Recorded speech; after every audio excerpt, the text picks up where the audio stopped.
News.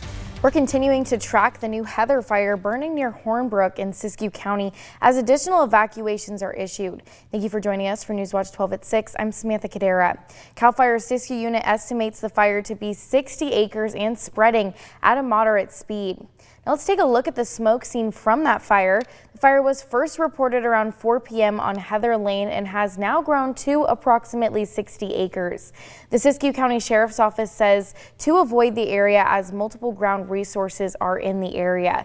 Now let's turn over to Storm Tracker 12 Chief Meteorologist Matt Hoffman, because now I understand that there is a new evacuation order in place. Yeah, in about the last half hour, we did get that new evacuation order for zone SIS 3318. So right now, 2 evacuation orders for zones SIS 3317 and 3318. That means you need to leave immediately and you are in immediate danger. Evacuation warnings there in yellow. We still got several of those. Zones SIS 3212, 3321, 3413 and 3211. You can get a closer look at this map on our website, kdrv.com. The Heather fire, a closer look at where this is burning in northern Siskiyou County to the east of Hornbrook. 60 acres, containment at 0%. Fire crews dealing not only with still some pretty warm temperatures. It's not as hot as yesterday though, but the big thing is the wind. Right now 88 degrees in Medford, 80 in Klamath Falls, it's 83 in Mount Shasta.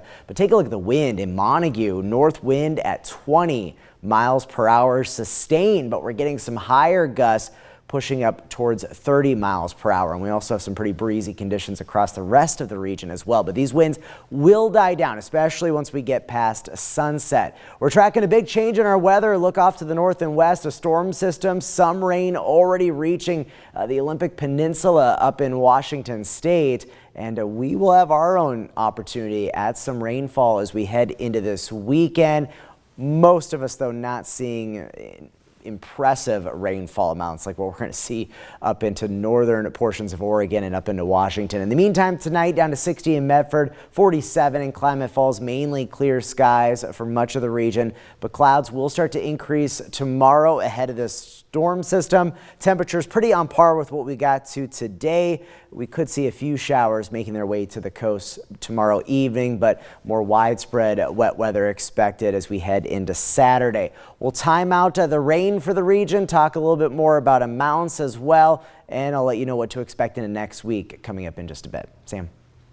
Thank you. A recreational use advisory was placed on Odell Lake in Klamath County after Oregon Health Authority found microcystins in the water. Microcystins are toxins produced by blue-green algae blooms and can make both people and pets sick. OHA says to avoid activities that spray water, including high-speed boating, splashing, and swimming. And as temperatures climb across Oregon, lakes and ponds are seeing more of these blue-green algae blooms in those slow-moving streams. Those blooms produce toxins that can irritate skin, cause stomach cramps, and/or vomiting. And they can even be life-threatening. Pets are especially at risk as the water can be fatal within minutes of drinking. BLM says to avoid contact with discolored water, keep pets out, and follow posted advisories from the Oregon Health Authority and local land managers. Floating patches of algae or even just clumps that float in the water column. So that's all a sign of an excessive bloom. When I see that, when I'm out on a water body, I'm no way going to let my dog drink that water, and I'm not going to swim in that water. Officials remind the public to pack clean water, wash your hands and pets after outdoor activities, and to report suspicious blooms to the Oregon DEQ or OHA. Awareness helps protect both your family and Oregon's fragile ecosystems. A closer look at current recreational use advisories can be found on our website. And a new recovery center is expanding options across Josephine County, including more rural areas. The new Rogue Recovery Center is opening their doors tomorrow, but we were able to get a sneak peek today. Newswatch 12's Grace Ritz joins us live from Grants Pass, where a grand opening is scheduled. But Grace, you've been able to tour the facility. What can you tell us about the services they'll provide? Thanks, Sam. Yeah, I am live here at that new recovery facility called Rogue Recovery. It is a low barrier recovery center, which is meant to be open to those who are curious about recovery or are in active recovery.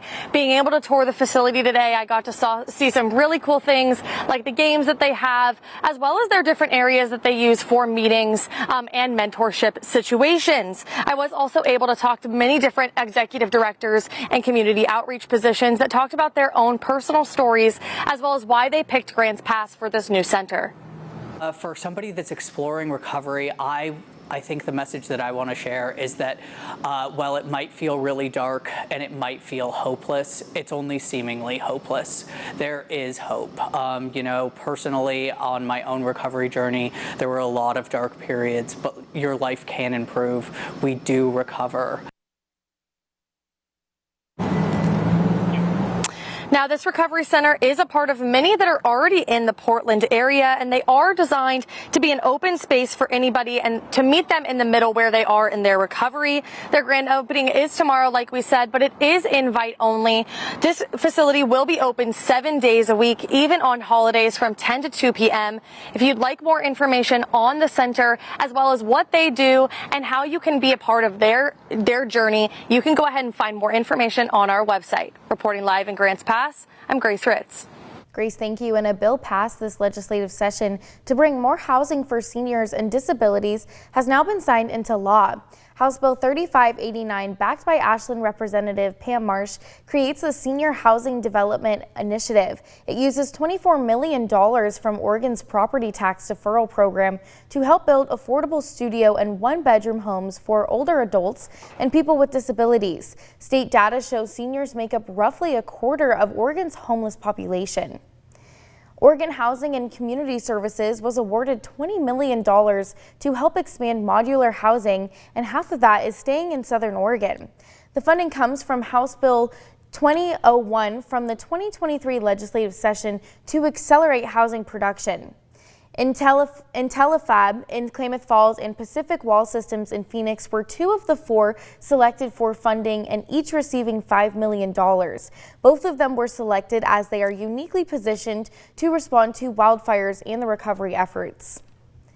And school shopping can be stressful and expensive for many families. That's why the Salvation Army organized school supplies for local kids to get ready for the year.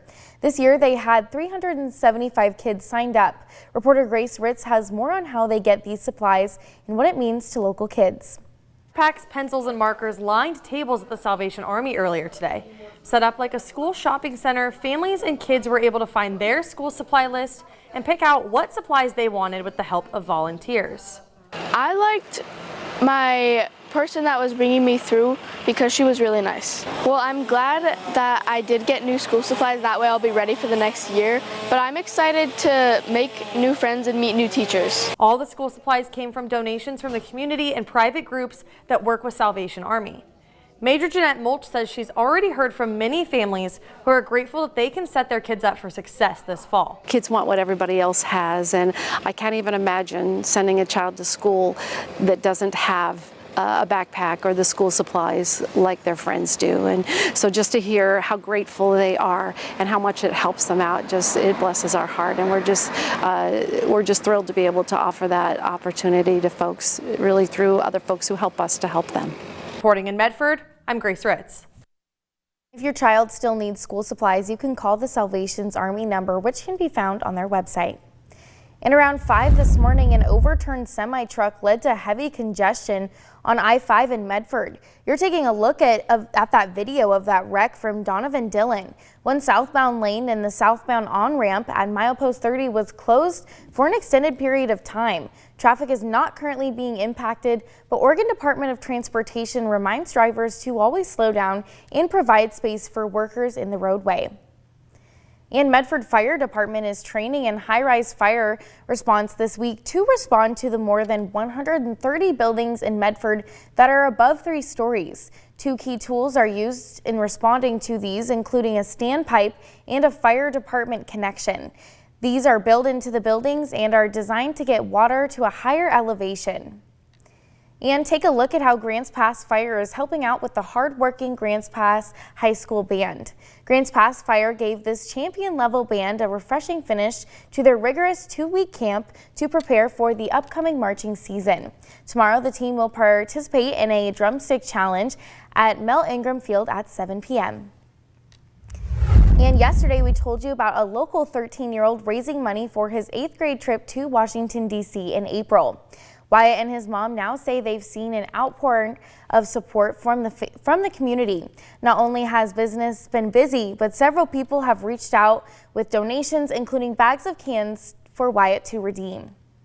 Huge outpouring of people swinging by, noticing that there's a fundraiser, but then the second they read that it's a DC trip, it becomes personal for them almost, because a lot of these people have gone on the DC trip themselves and they remember what it meant to them.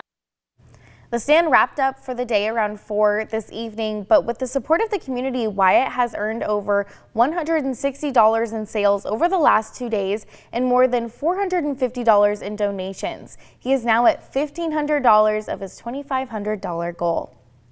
And looking ahead, Rogue Community College is set to host a grand opening of a newly renovated building on the Redwood campus, which will expand health training opportunities in the Rogue Valley. The E-building recently underwent a nearly $4 million renovation on several systems and ADA improvements. The building will be used for training in nursing, dental, and medical assisting beginning this fall.